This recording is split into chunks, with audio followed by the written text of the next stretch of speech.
விடுதலை புலிகளின் தலைவர் பிரபாகரன் உயிருடன் இருந்தால் மஹிந்தவின் அரசில் அவருக்கு அமைச்சு பதவி வழங்கப்பட்டிருக்கும் என ஃபீல்ட் மார்ஷல் சரத் பொன்சேகா தெரிவித்துள்ளார். இது தொடர்பில் ஊடகங்களுக்கு அவர் மேலும் கூறுகையில், யுத்த காலத்தில் எங்களுக்கு சீனாவில் இருந்து தோட்டாக்கள் வழங்குவது நிறுத்தப்பட்ட பிறகு எங்களிடம் பீரங்கி தோட்டாக்கள் தீர்ந்துவிட்டன. நிலைமை குறித்து அப்போதைய பாதுகாப்பு செயலாளர் கோட்டாபாய ராஜபக்சவிடம் தெரிவித்தோம். அதற்கு அவர், சீனாவில் இருந்து தோட்டாக்களை கடனாகவே இறக்குமதி செய்கின்றோம், எனவே அவர்கள் அவற்றை அனுப்பவில்லை என்றால் எங்களுக்கு ஒன்றும் செய்ய முடியாது என்றார். அதன் பிறகு பசில் ராஜபக்சவுடன் கலந்துரையாடலுக்கு பிறகு அவர் ஒரு தொலைபேசி அழைப்பை மேற்கொண்டு PF ஜெயசுந்தரவுக்கு சொன்னார். ஒரு தேவை ஒன்று உள்ளது, உடனடியாக ராணுவ தளபதிக்கு $100 மில்லியன் வழங்குமாறு கூறினார். 5 நிமிடத்தில் அவர் அதனை செய்தார். அதன் பிறகு 1 மணி நேரம் வரையில் ஒரு நட்பு ரீதியான கலந்துரையாடல் பஸ்ஸலுடன் இடம்பெற்றது. 2005ஆம் ஆண்டில் வடக்கு தமிழ் மக்கள் ஜனாதிபதி தேர்தலில் வாக்களிக்காமல் இருப்பதற்காக விடுதலை புலிகள் அமைப்பு பயன்படுத்தப்பட்டதாக பசில் ராஜபக்ச ஒப்புக்கொண்டார்.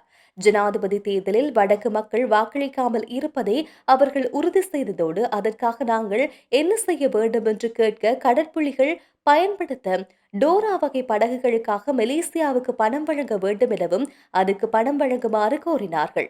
அதற்காக அந்த அமைப்புக்கு நிதியுதவி வழங்கப்பட்டது. அது வெளிநாடு ஒன்றில் வைத்து வழங்கப்பட்டது.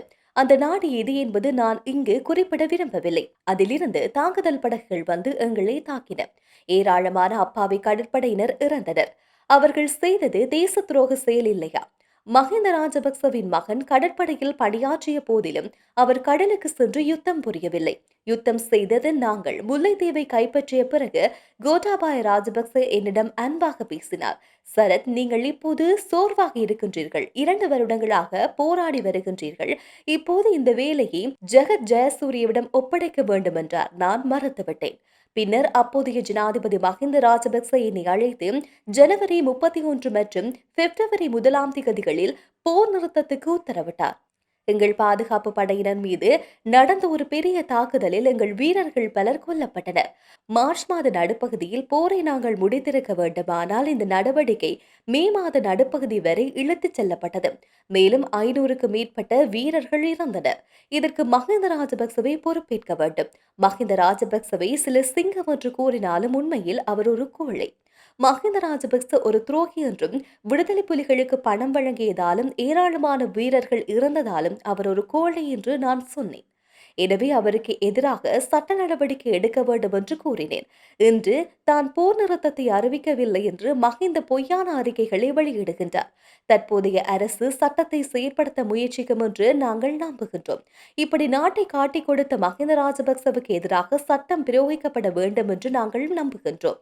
விஜயராமையில் உள்ள உத்தியோகபூர்வ இல்லத்தில் இருந்து கோட்டாபாய ராஜபக்சவும் மஹிந்த ராஜபக்சவும் ஏராளமான மரத்தளபாடங்களை திருடினார்கள்.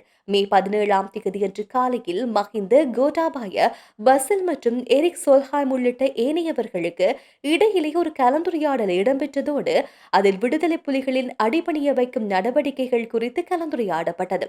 அதன்போது விடுதலை புலிகள் வெள்ளைக்கொடி காட்டி சரணடைவார்கள் என்றெல்லாம் கலந்துரையாடப்பட்டது. எவ்வாறாயினும் விடுதலை புலிகளை கொன்று இந்த போரை நிறைவு செய்ய வேண்டும் என்று மட்டுமே நான் நின்றேன். அப்படி இல்லை என்றால் விடுதலை புலிகளின் தலைவர் பிரபாகரன் இன்று உயிருடன் இருந்திருந்தால் மஹிந்தவின் அரசியலில் அவருக்கு அமைச்சு பதவி வழங்கப்பட்டிருக்கும். KP மற்றும் பிள்ளையானை இன்று நடிக்க வைக்கின்றார்கள். கோட்டாபாயவும் மற்றவர்களும் போரை தடம்புரள வைப்பதற்காக பலமுறை முயற்சித்துள்ளார்கள் என்று தெரிவித்துள்ளார்.